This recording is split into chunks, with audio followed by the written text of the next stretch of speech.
नमस्कार दोस्तों। भाई जितने भी ऑनलाइन हैं, अगर आप मेरे को सुन पा रहे हो तो कृपया करके एक बार भाई पेज पे आ जाओ और जितने आपके भाई हैं उनको भी जोड़ लो, क्योंकि जो डीए का था, जो मांग पत्र सबका सैनिक संघर्ष कमेटी का माननीय प्रधानमंत्री को भेजा है, वो मेरे हिसाब से तो जहां तक हमने पता है तो पूरे देश में चला गया। और एक सेना ही नहीं, वो सिविल के कर्मचारियों के भी पास में चला गया।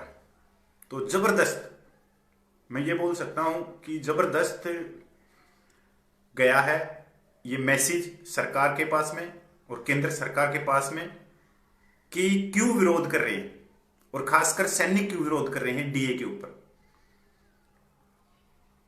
भाई जितने भाई हैं एक ग्रुप में शेयरिंग कर देना, ग्रुप में जाके। तो मैं शुरू करता हूं दोस्तों। ये मांग पत्र है जो सबका सैनिक संघर्ष कमेटी ने 27 को लिखा है।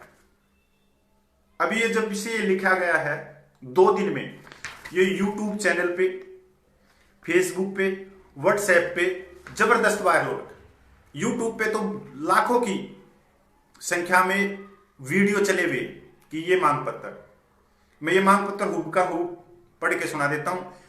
ये मांग पत्र जो डीए का था ये 3 दिन में तैयार हुआ था, और ये हमारे जो नेशनल एडवाइजर हैं सूबेदार मेजर एसपी घोषाल, उनकी देखरेख में। मैं ये बोल सकता हूं कि जितना अभी जवानों ने जो साथ दिया है इस न्यूज को, क्योंकि एक जागरूकता के साथ में एक सरकार को चेताना भी था, और हमारे पूर्व सैनिकों ने, या बहुत सारे ऑन ड्यूटी पे भी हैं, कोई भी ऐसी स्टेट नहीं है जहां से फोन नहीं आ रहे होंगे। इस फोन पे भी आप देखोगे तो बीच में मेरे ख्याल में कट भी जाए तो भागने की जरूरत नहीं है। मतलब जबरदस्त जवान भाइयों, मैं ऐसे कैसे पढ़ के सुना देता हूं। सबका सैनिक संघर्ष कमेटी ने 27/4/2020 को यह मांग पत्र दिया डीए के ऊपर, माननीय राष्ट्रपति को, माननीय प्रधानमंत्री को और माननीय रक्षा मंत्री को भेजा। विषय: केंद्र सरकार के कर्मचारियों का महंगाई भत्ता रोकने से पहले दूसरे जरूरी कदम उठाने संबंधी मांग पत्र। निवेदन है कि हमारा सबका सैनिक संघर्ष कमेटी पंजाब, हरियाणा, दिल्ली, उत्तर प्रदेश, मध्य प्रदेश पिछले 10 सालों से जवानों की जायज हकों को दिलवाने के लिए संघर्ष कर रहे हैं। इसके लिए हम दर्जनों बार दिल्ली में विरोध प्रदर्शन और 2 बार भूख हड़ताल कर चुके हैं। माननीय राष्ट्रपति जी, प्रधानमंत्री जी तथा रक्षा मंत्री जी, मौजूदा समय चल रही कोरोना की महामारी में हम सेना के पूर्व सैनिक जवान केंद्र सरकार के साथ हैं और हर तरह के सहयोग के लिए तैयार हैं। श्रीमान जी, अगर मौजूदा समय में देश को हमारी पूर्व सैनिक जवानों को किसी भी तरह की ड्यूटी या सहयोग की जरूरत पड़ती है तो हम निःशुल्क सेवा देने के लिए तैयार हैं। श्रीमान जी, अब बात आती है आपके द्वारा जारी किए गए नोटिफिकेशन की, जिसके अनुसार जनवरी 2020, जुलाई 2020 तथा जनवरी 2021 तक के महंगाई भत्ते डीए जो जून 2021 तक मिलने पर रोक लगा दी गई है। श्रीमान जी, हमारे सैनिक जवान 18 महीनों के महंगाई भत्ता देश के लिए दान देने को तैयार हैं, लेकिन उससे पहले केंद्र सरकार ने दूसरे कदम जो उठाने जरूरी थे क्यों नहीं उठाए के बारे में जानकारी भी दी जाए। दोस्तों शेयर कर देना ग्रुप में जाके, आपके राइट हैंड में है। श्रीमान जी, सेना के जवान 15 से 30 साल की कठिन नौकरी करने के बाद सिर्फ एक पेंशन मात्र कुछ हजार के हिसाब से लेते हैं, न कि नेताओं की तरह 5 साल बाद लाखों के हिसाब से पेंशन प्राप्त करते हैं, और वह भी जितनी बार इलेक्शन जीतो उतनी बार अलग पेंशन। श्रीमान जी, एक देश में 2 अलग अलग नीतियां नहीं चल सकती। आप या तो नेताओं की एक से ज्यादा दी जा रही पेंशन को बंद कीजिए, अगर बंद नहीं कर सकते तो हर एक केंद्रीय कर्मचारी को 5 साल की नौकरी के बाद पहली पेंशन, 10 साल की नौकरी के बाद दूसरी पेंशन, 15 साल की नौकरी के बाद तीसरी पेंशन, 20 साल की नौकरी के बाद चौथी पेंशन, और इसी तरह पूरी सर्विस में हर 5 साल के बाद में पेंशन देनी चाहिए। श्रीमान जी, अगर आपको देश की आर्थिक स्थिति की चिंता है, आर्थिक स्थिति की हमारी सरकार को चिंता है, तो नेताओं को मिल रही 5-5, 7-7 पेंशन को बंद कीजिए और नेताओं को मिल रही बेवजह सहूलियतों में कटौती की जाए। लेकिन नेताओं के लिए तो हमारे भारत के राजपत्र संख्या CGDLE दिनांक 7/4/2020 के अनुसार सांसदों के भत्तों में भारी वृद्धि कर दी गई। जो डीए रोक किया गया है उससे पहले माननीय प्रधानमंत्री ने सांसदों की 30% कटौती कर दी वेतन में, और पिछले दरवाजे से उनके भारी भर्तों को बढ़ा भी दिया गया और उसका नोटिफिकेशन जारी भी कर दिया। ये है मतलब दोगली नीति। और बलि के बकरे आम कर्मचारी, देश के नाम पर सिर्फ आम कर्मचारियों को ही बलि का बकरा क्यों बनाया जाता है? देश के नेताओं का देश नहीं है क्या? क्या देश के नेताओं को देश के लिए योगदान नहीं देना चाहिए? भारत सरकार एक तरफ सांसदों की सैलरी में 30% कटौती का अध्यादेश लाती है और दूसरी तरफ काटी जाने वाली सैलरी से अधिक का लाभ भारत के राजपत्र सीजी दिनांक 7/4/2020 को जारी कर देती है। अगर देश की आर्थिक स्थिति खराब है तो सांसदों के भत्तों में भारी वृद्धि क्यों की गई? क्या इससे देश के खजाने के ऊपर बोझ नहीं बढ़ेगा? श्रीमान जी, हमारा दूसरा पॉइंट यह कि देश में जब भी गेहूं, चावल, सब्जियां आदि का भाव बढ़ता है तो वह गरीब अमीर के लिए एक बराबर ही बढ़ता है। लेकिन भारत सरकार द्वारा यहां भी दोगली नीति अपनाई गई है। यहां पर 9,000 रुपये महीना पेंशन लेने वाले को 4% महंगाई भरते पर मात्र 360 रुपये मिलता है। अगर कोई जवान की विधवा पेंशन ले रही है और उसकी 9,000 मिनिमम पेंशन है तो उसके 4% पे 360 रुपये बढ़ेगा, कुल 360 रुपये। और वहीं पर 1 लाख रुपया महीना पेंशन लेने वाले ऑफिसर का जो ऑफिसर है वो कोई भी है, उसका 4% महंगाई भत्ता बढ़ने पर 4,000 रुपये बढ़ता है। तो ये दोगली नीति है। ऐसा भेदभाव क्यों? क्या महंगाई सभी के लिए बराबर बढ़ती है? तो एक महंगाई को भत्ता 360 रुपये और दूसरे को 4,000 रुपये महीना क्यों? जब महंगाई सभी के लिए एक समान बढ़ती है तो यह भेदभाव क्यों? महंगाई भत्ता राशि सभी के एक बराबर होनी चाहिए। जवान भाइयों, यो मेरे हिसाब से सब भाइयों के पास में पूछ गया है यो मांग पत्र, और इतनी सहायता करी है जवान भाइयों ने कि ये सरकार के पास भी पहुंच गया है और एक ईमेल भी आई है सरकार के पास से। वो तो आगे की बात है भाई, सरकार क्या बोलती है क्या नहीं, वो इतनी जल्दी नहीं है। जवान भाइयों, मेरे हिसाब से भाई 450 के करीब देख रहे हैं तो भाई एक बार शेयर कर देना। 2-4 बातें हम और खत्म कर देते हैं, बहुत जरूरी है। पहले डीए 3 स्लैब में होता था, जो डीए 3 स्लैब में होता था, जिसका सबसे कम वेतन होता था, मान लीजिए जैसे 1786 में किसी भाई की पेंशन 3500 रुपये थी या तनख्वाह थी तो उसको 4% मिलता था।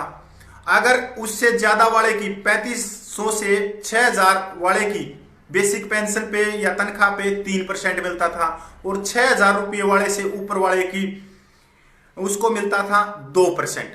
पहले यह स्लैब था, पर 4th पे कमीशन में हमारे सरकारी बाबुओं ने मिलकर एक पे भत्ता लेके आ गए, जिससे जो ऊपर का लेवल है अगर आज 4% बढ़ाया है तो वहीं पर ऑफिसर का 4,000 रुपये बढ़ेगा 1 लाख पे, और वहीं पर जो सैनिक विधवाएं जो 9,000 रुपये ले रही है तो उसका सिर्फ 360 रुपये बढ़ेगा।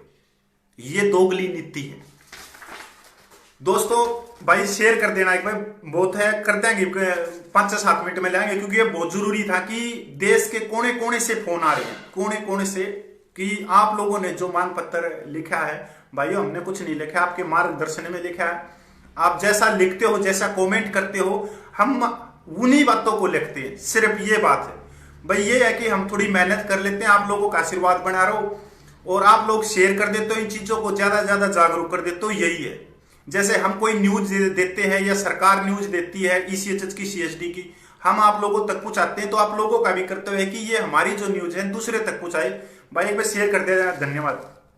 एक बात भाई, एक बात और, नेताओं का वेतन है या पेंशन है, देश में कोई कानून नहीं इनका बढ़ाने का, ये जब चाहे जब बढ़ा ले, 365 दिन में हर रोज बढ़ा ले। ये सिर्फ प्रस्ताव ले आएंगे विधानसभा में, संसद में, और ये अपनी वेतन बढ़ा ले जाएंगे। पर सरकारी कर्मचारी के लिए संविधान में कानून बनाया हुआ है कि हर 10 साल के बाद में बढ़ेगा। दूसरी बात भाई, एक एक जो नेता है, अगर एक नेता पहले विधायक था, विधायक से सांसद बन गया, फिर सांसद बन गया, उसकी वो पेंशन सभी मिलेगी, विधायक की भी, संसद की भी, और फिर जाके वेतन भी मिलेगा। अगर कोई विधवा का पति विधायक बन गया और वो फिर जो औरत है वो विधायक बन गई और पति पहले गुजर गया, तो उसकी विधवा की पेंशन भी मिलेगी और उसको वो पेंशन भी मिलेगी 2। ये देश के कानून है, दोगली नीति मतलब इतना। वो पहले कानून था कि नेताओं को 5 साल जरूरी कार्यकाल पूरा करना था, तब उनकी पेंशन बनेगी। और सरकारी कर्मचारियों के लिए यह था कि 20 साल की सर्विस के लिए 20 साल की सर्विस होनी चाहिए कंप्लीट, तब उसकी पेंशन बनेगी। आज कानून क्या है, आपको हंसी आएगी। अगर कोई विधायक या सांसद एक दिन का भी विधायक या सांसद बन गया तो उसकी पेंशन पक्की है। और वही सरकारी कर्मचारियों की आज के दिन पेंशन नहीं है। ये देश की दोगली नीतियां हैं इस देश में कि जिसका ठहरा उसका चल रहा है। आखिर देश का चोर कौन है जो अपनी जान की बाजी लगाकर बॉर्डर पे खड़ा है? क्या वो है, या वो नेता जो आज सारी कंपनियां 250 रुपये में अनलिमिटेड कॉल का ऑफर दे रही है और उसके बावजूद सांसद या विधायक 15,000 रुपये टेलीफोन का खर्चा लेते हैं? तो भाई चोर कौन है? महंगाई भत्ता रोके जाने से कर्मचारी को केवल, ये बहुत भाइयों ने पूछा था कि सर इसका फर्क क्या पड़ेगा, महंगाई भत्ता जो रोका है, पेंशनरों पर तो भाई फर्क तो पड़ेगा क्योंकि वो गरीब आदमी है, हम तुलना नहीं कर सकते। जो हमारी विधवा है उनकी 9,000 सीमित है। जो कर्मचारी हैं, जो सैनिक है, उन पे बहुत बड़ा प्रभाव पड़ेगा इस महंगाई भत्ते को रोकने से, क्योंकि यह बहुत बड़ा लॉस होगा। जब एक कर्मचारी रिटायर्ड होगा वहां तक उसको पूरा नुकसान होगा। उसकी ग्रेजुएटी में फर्क पड़ेगा, उसके इंक्रीमेंट में फर्क पड़ेगा, उसके लीव इनकेसमेंट में फर्क पड़ेगा, और इस नुकसान की कोई भरपाई नहीं कर सकता। दूसरी बात, जो भी अलाउंस है, जो सेना के अलाउंस है, उसमें बहुत सारे अलाउंस डीए के ऊपर बढ़ती हैं कि 25% होने के बाद में, जैसे एचआरए है कि 8 से 9 हो जाएगा, 16 से 18 हो जाएगा, तो वो भी फर्क पड़ेगा। जो ऑन ड्यूटी पे कर्मचारी हमारे सैनिक भाई खड़े हैं, जिनका मनोबल है उनका। दूसरी बात भाई, आप देखोगे कि 1 महीने में सरकार दिवालिया कैसे हो गई कि वो कर्मचारियों की तनख्वाह खाने लगी। इसका मतलब देश में सब कुछ ठीक नहीं है।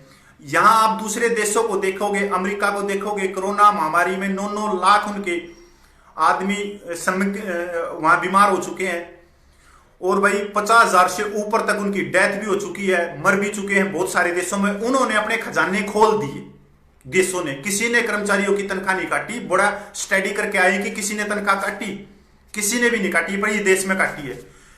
दूसरी बात, सदियों से किसान खेती कर रहा है, हम भी किसान के बालक हैं, और घाटा खा रहा है, खूब घाटा खा रहा है। किसान की खेती में लागत भी नहीं निकल रही। सालों से किसान आर्थिक हालात खराब हैं, फिर भी किसान हार नहीं मान रहा, और वहीं 20 दिन में सरकार आर्थिक हालात टूट गए। बात हजम नहीं हो रही। माननीय प्रधानमंत्री जी, हमारा देश इतना गरीब नहीं है कि महीने के 9,000 बेसिक पेंशन लेने वाली सेना विधवा का डीए खा जाए। डीए हड़पने से सरकार का कोना भी नहीं भरेगा। माननीय प्रधानमंत्री जी, अगर आप में दम है तो एमएलए एमपी के सांसद का वेतन और पेंशन बंद करके दिखाए। फौजी आपके साथ में, कर्मचारी आपके साथ में, डीए का वेतन भी दे देंगे। विश्व के सबसे अधिक, अभी आप देखो कि नेताओं की किस तरह के हमारे नेता हैं। मैं एक उदाहरण रख रहा हूं आपके सामने कि कितने अमीर होने के बावजूद भी वो अपना वेतन नहीं छोड़ रहे। और कुछ भाई अभी भी कमेंट करके जाएंगे कि भाई मैं पाकिस्तानी हूं, देश इस हालात में है और हम डीए मांग रहे हैं। भाई डीए नहीं मांग रहे हम। जो सरकार का सिस्टम है, जो कानून है, हम उसकी आलोचना कर रहे हैं, और सवाल पूछना हमारा हक है। जो कुर्सी पे बैठा है, हम उस चीज से नहीं। ये उदाहरण है, विश्व के सबसे अधिक धनी उद्योगपतियों की सूची में शामिल जिंदल ग्रुप की चेयरमैन सावित्री जिंदल, जो हरियाणा से है, उसकी प्रति माह 90,563 रुपया पेंशन है। बोफोर्स पत्रिका के अनुसार वो पहले नंबर की अमीर है, जबकि वह 642 अरब रुपये 8.8 अरब डॉलर की संपत्ति की मालिक है। वो 642 करोड़ अरब की मालिक है, और वो भी अपनी पेंशन नहीं छोड़ रही है। और सैनिकों को बोल रहे हैं डीए छोड़ दो, कर्मचारी को बोल रहे हैं डीए छोड़ दो। अगर डीए मांग रहे हो तो पाकिस्तानी गद्दार हो, सवाल पूछ रहे हो। मैंने राहुल गांधी का बताया था भाई पिछले में कि राहुल गांधी ने यह प्रश्न क्यों उठाया। हमने थोड़ी ही जान पहचान करी कि किस तरह से राहुल ने सैनिकों के नाम से सरकार को घेरा है। तो हमारे को पता लगा राहुल गांधी के आगे पीछे जो घूमने वाले हैं वो जनरल और कर्नल है। उन्होंने राहुल गांधी को बोला कि आप सैनिकों के नाम से ये चीजें उठाओ, क्योंकि राहुल गांधी की एक पहले कॉन्फ्रेंस हुई थी 2018 में, जिसमें उन्होंने सहायक प्रथा का समर्थन किया था, हमने उसका पुतला भी फूंका था और हम कांग्रेस मुख्यालय भी गए थे उस समय। आज राहुल गांधी से हम भाई तुम ये शेयर कर दोगे, ये तो भाई मेरे ख्याल में 1150 आदमी हो गए, एक बार शेयर कर दोगे तो क्या पता वहां तक चले जाए। जब तक राहुल गांधी के आगे पीछे जर्नल कर्नल रहेंगे तो इसका बेड़ा गर्क होगा। राहुल गांधी आज बोल रहा है कि सैनिकों का डीए काट दिया, तो भाई राहुल गांधी जी आप भी तो बताए आप कितनी पेंशन ले रहे हो सांसद की और कितना वेतन ले रहे हो, और अभी तक आपने कितना वेतन लिया है। एक तरफ राहुल गांधी केंद्र सरकार को घेर रहा है तो दूसरी ही तरफ कांग्रेस की राजस्थान सरकार ने कर्मचारियों का 50% वेतन ही उड़ा दिया। यहां देखो दोगली नीति। इस देश का दुर्भाग्य है कि यहां राजनीतिक चेहरे और नाम बदलते हैं, व्यवस्था नहीं बदलते। बहुत सारे भाई कहते होंगे कि भाई माननीय मोदी जी को हटा के राहुल गांधी जी को लिया हो तो देश की व्यवस्था सुधर जाएगी। कुछ नहीं सुधरेगी मेरे भाई, क्योंकि यहां चेहरे बदलते हैं, सिर्फ व्यवस्था नहीं बदलेगी राजनीति की। क्योंकि इस देश को, हिंदुस्तान को चलाने वाले देश के 5-7 अमीर आदमी हैं, वो आज इस तरफ हैं तो कल उस तरफ चले जाएंगे। वो सरकार बना भी सकते हैं तो गिरा भी सकते हैं। दूसरी बात भाई, माननीय प्रधानमंत्री ने कोरोना महामारी के बीच अप्रैल के शुरू में सामने वाले दरवाजे से सांसदों का 30% वेतन घटा दिया था और पिछले दरवाजे से बढ़ा दिया था। अभी माननीय प्रधानमंत्री जी को सामने आके ये तो बतानी चाहिए कि भाई देश की हालत बिल्कुल नाजुक है, इसलिए मैंने 9,000 पेंशन पाने वाली सैनिक विधवाओं का डीए भी खा लिया। एक तरफ वो बोलते हैं किसी भी कर्मचारी का वेतन ना रोका जाए, दूसरी ही तरफ पिछले दरवाजे से कर्मचारियों का वेतन रोकने की चीज है। तीसरी बात, अभी न्यूज आ गई है कि डीए के बाद में एलटीसी यात्रा भत्ता रोका जाएगा। आज की जो न्यूज है, कल की और आज की, अगर ये न्यूज सच तो है ही, क्योंकि आरटीआई से आई हुई है, आरबीआई से, तो भाई मैं दुर्भाग्य मानता हूं कि मेरा जो डीए कटा गया है वो पूंजीपतियों के लोन माफ करने में गया, ना कि इस देश के गरीब आदमियों तक गया है। जो 50 पूंजीपति हैं उनका 68,000 रुपया लोन माफ कर दिया गया इस सरकार ने। दूसरी तरफ सैनिकों का वेतन खा लिया गया। इवन ये बताओ कि देशभक्ति किसमें है? संयुक्त राष्ट्र की रिपोर्ट ये बोलती है कि भारत की सड़कों पे 20 लाख बच्चे हैं, फिर भी हमारा पैसा उन बच्चों तक नहीं गया। 40 करोड़ मजदूर प्रतिदिन खाते हैं, प्रतिदिन कमाते हैं, हमारा पैसा उनके पास भी नहीं गया। कहीं कोई ये सोच रहा हो कि हमारा पैसा फौजियों का, कर्मचारियों का उनका पास गया, नहीं। यहां सिर्फ ये पैसा गया है पूंजीपतियों का लोन चुकाने में। भाई बहुत सारे भाइयों ने कमेंट करे पिछले वीडियो में और पिछले इस चीज में, तो मैं आपके उनके कमेंट बता देता हूं, फिर बंद कर देते हैं। आप देखना, बड़े मजेदार है कमेंट। मतलब 97% हमारा हौसला अफजाई करने के लिए, हमारे साथ करने के लिए आए। तो भाई मैं पहले ये बोल रहा हूं, बस शेयर कर देना राइट हैंड में जाकर सारे ग्रुपों में। बहुत बड़ी बात है कि हमारे जवानों का हौसला भी ना टूटे और भाई जो हमारी विधवा उनका भी हौसला ना टूटे।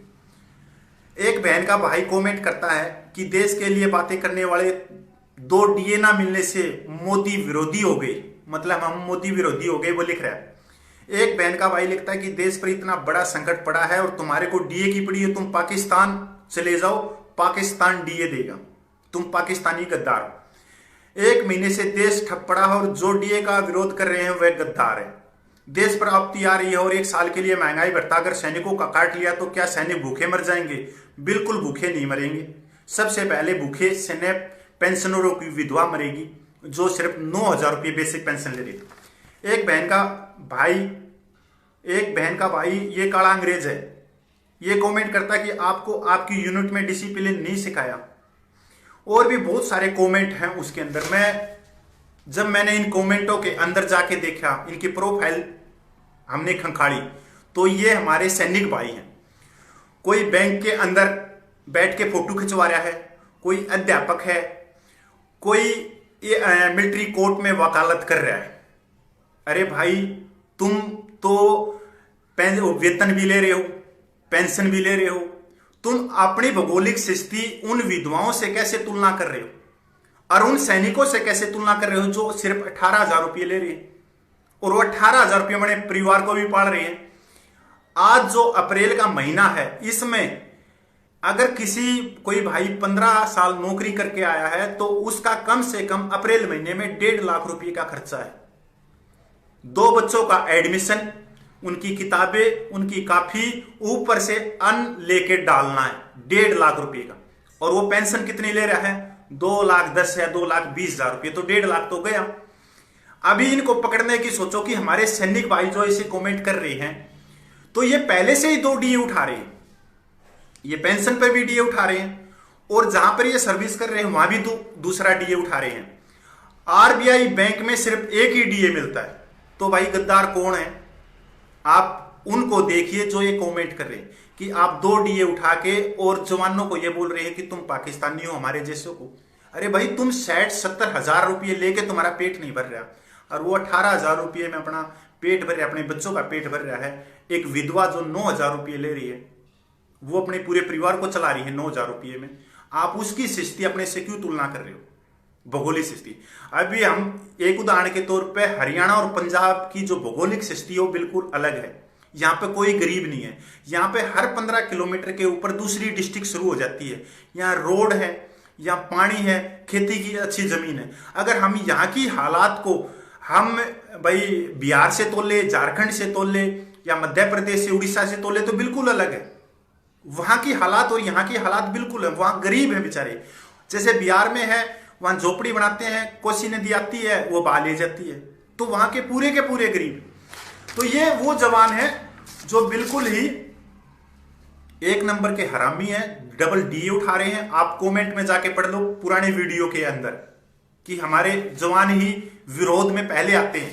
दूसरी बात भाई, देशभक्ति का ठेका सिर्फ फौजियों ने ले रखा है कि बॉर्डर पे भी वही मरे, पेंशन भी तुम उन्हीं की काटो, डीए भी उन्हीं का काटो और तुम बैठे बैठे खाते रहो। क्या कोई सवाल पूछेगा सरकार से कि सरकार ने जो 50 पूंजीपति लोन डिफाल्टरों का जो 68,000 करोड़ रुपया माफ कराया है, तो उसमें मेरा पैसा कितना गया? मेरा पैसा तो सारा पूंजीपति ले गए जो डीए कटा। एक सिपाही का 1.5 साल में 27,000 रुपये कटेगा, तो 27,000 तो पूंजीपति ले गए। मेरा डीए क्यों कटा? कि गरीब के पेट में कोई अन्न का टुकड़ा पड़ जाए। खुशी तो इस चीज की है, पर वो अन्न का टुकड़ा तो उसके पेट में गया ही नहीं। दोस्तों, यहां सिर्फ राजनीति के चेहरे बदलते हैं, व्यवस्था नहीं बदलती। मैं पहले ही बोल गया, हम एक पार्टी के अंदर बन जाते हैं। मैं बोलूंगा मैं कांग्रेस का, आप बोलोगे बीजेपी का है, एक बोलेगा मैं मायावती से हूं, मैं मुलायम से हूं। हम आपस में झगड़ा करते रहते हैं, सब एक है। यहाँ राजनीति के चेहरे बदलते हैं, नाम बदलते हैं, व्यवस्था नहीं बदलेगी। पूंजीपति इस देश को चलाते हैं, वो चाहेंगे तो देश को गिरा देंगे, सरकार बना देंगे। दूसरी भाई, लास्ट में एक चीज और रख देता हूं। ये भाई इनके कमेंट में मैंने बता दिया आप लोगों को। भाई मेरा लास्ट है ये, मैं अपने विपिन रावत जी से, जो हमारे सीडीएस हैं, उनसे मैं अपील करता हूं और प्रार्थना करता हूं कि वो विचार करें। भाई एक बार शेयर कर देना। अशोक सर नमस्कार। मेरे ख्याल में भाई 1500 के ऊपर आदमी देख रहे हैं, तो एक बार शेयर कर दोगे तो राइट हैंड में जाके ग्रुपों में शेयर कर दोगे तो बहुत बहुत धन्यवाद होगा। तो मैं अपने जनरल विपिन रावत से गुजारिश करता हूं, अपील करता हूं कि इस महामारी के समय, क्योंकि वो 3-4 बार भी मीडिया में आए हैं विपिन रावत जी, और उन्होंने बड़ा अच्छा बताया है कि महामारी के समय सेना तत्पर है। तो मैं अपने विपिन रावत जी से गुजारिश करता हूं कि हमारे पास में पैसे की कमी नहीं है सेना के अंदर। सेना का डीए बंद किया, तो दूसरी बात, एक तो डीए बंद कराया है, दूसरी जो ट्रेनिंग पे जो बजट था सेना का, जो हथियार खरीदने थे, उस पर 10% की कटौती कर ली। हम उस 10% कटौती को सेना प्लस कर सकती है। हम अपनी जो रक्षा की, जो देश रक्षा के ऊपर जो हमारी तैयारियां हैं या हथियार खरीदने हैं, हम उसकी भरपाई कर सकते हैं। विपिन रावत जी से मेरी गुजारिश है कि जो पैसा यूनिट, तीनों सेनाओं की जो यूनिट है, जो फॉर्मेशन है, जो हेडक्वार्टर है, उनमें हजारों करोड़ों रुपया पड़ा है रेजिमेंटल फंड के नाम से। सीएसडी के नाम से, सीएसडी के प्रॉफिट के नाम से हजारों करोड़ों रुपया पड़ा है। विपिन रावत जी को सामने आके वो पैसा रक्षा मंत्रालय को देना चाहिए कि इससे हम अपनी सेना के जो 10% की कटौती हुई है, जो बजट में, जो हथियारों के बजट में है, ट्रेनिंग फंड में हुई है, उसकी पूर्ति हम सैनिक करेंगे। दूसरी बात, ये पैसा जवानों का है। जवान अपनी वेतन से कटिंग करके देते हैं। सब भाइयों ने दिया है, पुराने जो मेरे ताऊ काका है वो सब दे के आए हैं। और आपने पता होगा कि एक एक रेजिमेंट में करोड़ों रुपया पड़ा। तो आज सामने आके विपिन रावत जी ने इस सारे पैसे को इकट्ठा करके अपने रक्षा बजट में लेना चाहिए। दूसरी बात, जो डीए कटा है, किसी सैनिक को मैं नहीं बोलता किसी को दे या नहीं दे, सिर्फ जो एक तो विधवा है जो 9,000 रुपये बेसिक पेंशन ले रही है, मैं 72,000 रुपये की बात नहीं कर रहा, जो विधवा 72,000 रुपये ले रही है, जो विधवा 9,000 रुपये ले रही है, जो सैनिक विकलांग है, जिसकी दोनों पैर नहीं है, दोनों हाथ नहीं है, वो उनको छाटा जाए कि जो अपने घरों में अपने बिस्तर पर सिमट गए हैं, उनके डीए की भरपाई हमारे पैसे से की जाए। क्योंकि ये पैसा सिर्फ दूसरी चीजों में जाता है, मनोरंजन के साधनों में जाता है। तो अभी विपिन रावत जी के लिए बहुत बड़ी बात है कि उसको पूरा देश पूजने लग जाएगा अगर विपिन रावत जी आके और ये सारा रेजिमेंटल का जितना फंड पड़ा है, जितना पैसा पड़ा है, चाहे एयरफोर्स में है, नेवी में है, आर्मी में है, हेडक्वार्टरों में है, कोरों में है, कमांड में है, कोसी में भी, तीनों सेनाओं की, उस पैसे को इकट्ठा करके और देश को देना चाहिए। ये बहुत बड़ा पैसा है, हजारों करोड़ों रुपया। भाइयों, इसको शेयर कर देना। जय हिंद, वंदे मातरम। कई देर होली। अशोक सर आपका धन्यवाद, दुलांती साहब आपका भी है, कैलाश सर आपका भी आके, और भाई एक जितने भी ग्रुप हैं आप लोगों तो इसमें शेयर कर देना। और आपने देख लिया कि सरकार की आलोचना करना हमारा हक है, क्योंकि कुर्सी की आलोचना होती है, बंदे की नहीं होती है। यहां राहुल गांधी भी अपनी रोटियां सेक रहा है कि एक भाई को कमेंट कर रखा है एक भाई ने कि राहुल गांधी आ गया तो क्या देश के हालात अच्छे हो जाएंगे। ना, हमने कभी नहीं बोला। यहां व्यवस्था चेंज नहीं होती, राजनीतिक चेहरे चेंज होंगे, उनके नाम चेंज होंगे। आज मोदी साहब है, कल राहुल गांधी आ जाएगा, व्यवस्था यही रहेगी। 5-7 अमीर रहेंगे इस देश को चलाने वाले, और वही चलाएंगे इस देश को। कहीं ये सोच रहे हो कि आपके अच्छे दिन आ जाएंगे? नहीं। वो बोलते हैं, हरियाणा में का एक कहावत है कि परिवार की बही काका लिखे, परिवार की बही काका लिखे। तो यही चीज है यहाँ पे। तो बही खाता काका लिखे, जिसके हाथ में जो आ रहा है वो खा रहा है। नेताओं की 8-8 पेंशन है वो खा रहे, और जवानों को बोल रहे हैं डीए मांग रहे। तो हमारे जैसों को, मैं अपनी तुलना नहीं कर रहा, मैं तो एक विधवा की तुलना कर रहा हूं जो 9,000 रुपये ले रही। बहुत सारे आदमी हैं जो गलत कमेंट करके गए हैं। जब हमने फेसबुक पे जाके देखा उनके, तो वो कोई केंद्रीय विद्यालय में है, कोई टीचर है, कोई सिविल सर्विस में है, कोई बैंक में है। अरे भाई, तू तो 50,000 रुपया वहां से ले रहा है, ऊपर से पेंशन ले रहा है, 2-2 डीए ले रहा है, और तू बोल रहा है कि तू देशभक्त है। तू काहे का देशभक्त है जब तू 2 डीए ले रहा है? और वो हमारे को पाकिस्तानी बोल के जाता कि पाकिस्तान में चले जाओ, यहां चले जाओ। चलो भाई, जहां मौका मिलेगा जाने का वहां निकल लेंगे। तो भाइयों, उसमें जाके आप कमेंट दे सकते हो। भाई, इसको शेयर कर देना। जय हिंद, वंदे मातरम। भाई, सबका चैनल में आप सबका तहे दिल से स्वागत है। आप हमारे चैनल को सब्सक्राइब बटन दबाकर सब्सक्राइब कर सकते हैं। नोटिफिकेशन घंटी दबाने से आपको हर नए वीडियो की जानकारी YouTube ऐप पर तुरंत मिल जाएगी। पूर्व सैनिकों से संबंधित सही जानकारी प्राप्त करिए। YouTube के ऐप पर घंटी दबाइए और हमारे नए निराले वीडियोस का आनंद उठाइए।